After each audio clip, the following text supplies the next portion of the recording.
Steve Witkoff ஒரு ஆறுதலான செய்தியை கொடுத்துருக்காரு உலகத்துக்கு. நடக்குமான்னு தான் தெரில. ஒரு ஈவெண்ட்டுக்கு போயிருக்காருங்க. அங்கே ஒரு பேட்டி கொடுத்துருக்காப்புல. அப்போ பேட்டி அடிக்கிறவர் கேட்குறாரு, ஏங்க ஒரு நல்ல நெகோசியேஷனை எப்படி இருக்குன்னு நினைக்கிறீங்க அப்படின்ட்டு. இவர் உடனே சிரிச்சுக்கிட்டு, இப்போ நீங்கள் என்ன உட்காந்து பேசிக்கிட்டு இருக்கோல, இவ்வளோதாங்க நல்ல நெகோசியேஷன். நம்ம கோவப்படாமல் சிரிச்சுட்டே பேசுகிறோம், இப்படி பேசி முடிச்சிடணும் அப்படின்றாரு. எதை வச்சு சொல்கிறார் புரியுதா? ரைட்டு. இந்த கான்ஃப்ளிக்ட் சார்ந்த பேச்சுவார்த்தை எப்போங்க நடத்த போறீங்க ஈரான் கூட அப்படின்னு கேட்டப்ப அவர் என்ன சொல்லியிருக்காரு, ஒன்றும் இல்லைங்க, பேச்சுவார்த்தை நடத்த நாங்கள் ரெடி, அதுக்கான ஆஃபரை நாங்கள் முன் வச்சிட்டோம் ஈரானுக்கு, எல்லாமே சரியா போகுது, இப்படியே போச்சு அப்படின்னா கண்டிப்பா இந்த வாரமே பேச்சுவார்த்தை முடிஞ்சிடும் சொல்லியிருக்காப்புல. நேரில் அமர்ந்து பேசுறன்ற மாதிரி பேசியிருக்காரு. எனக்கு தெரிஞ்ச அதுக்கு வாய்ப்புகள் ரொம்ப ரொம்ப ரொம்ப ரொம்ப குறைவா இல்லவே இல்லைன்னு தான் சொல்லுவேன். ஏன் ப்ரோ நெகட்டிவா பேசுறீங்கன்னு கேட்டீங்கன்னா, இஸ்ரேல் இப்போ திருப்பி தூண்டி விட்டாங்களா ஈரானை, இதுக்கப்புறம் அமைதி பேச்சுவார்த்தை சார்ந்து என்னைக்கு நாளைக்கு நம்ம யோசிச்சு பார்க்க முடியும்? கஷ்டம் இல்லை.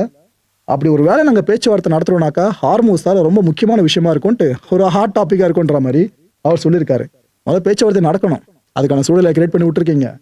இது பத்தாதுன்னு ட்ரம்ப்புக்கு ஒரு பெரிய அழுத்தம் இன்னைக்கு காத்துக்கிட்டு இருக்கு. என்ன தெரியுமா? இந்த நோ கிங்ஸ் ப்ரொட்டஸ்ட் மூவ்மெண்ட் கேள்விப்பட்டிருக்கீங்களா? இவங்க ஒரு இடத்துல ப்ரொட்டஸ்ட் பண்றாங்க அப்படின்னாலே லட்சக்கணக்கில் மக்கள் தரல ஆரம்பிச்சிருவாங்க.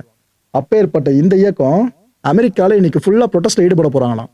கிட்டத்தட்ட 3000க்கும் மேற்பட்ட அமெரிக்காவில் இருக்க இடங்கள்ல அவங்க ப்ரொடெஸ்ட் பண்ண போறாங்க. இதுல லட்சக்கணக்கான மக்கள் கலந்துக்க வாய்ப்பு இருக்குன்னு தான் பேசப்படுது. ஏன்னா ஏற்கனவே இந்த ஐஸ் ஏஜென்சி இஷ்யூ பெருசா போச்சு அமெரிக்காவில், இமிகிரேஷன் சார்ந்து அதுல பாதிக்கப்பட்டவங்களோட அதிருப்தியாளர்கள் பல பேர் வருவாங்க.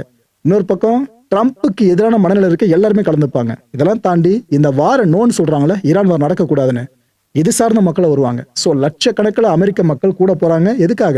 ட்ரம்ப்பை எதிர்த்து அவ்வளோ பெரிய எதிர்ப்பை பதிவு பண்ண போறாங்க. இது வரைக்கும் அமெரிக்க போராட்ட வரலாற்றிலேயே அதிகமான மக்கள் திரளக்கூடிய ஒரு போராட்டமா இந்த போராட்டம் அமைய போகுது. உள்நாட்டுக்குள்ளே ட்ரம்ப் எவ்வளவு பிரஷர் பாத்தீங்களா?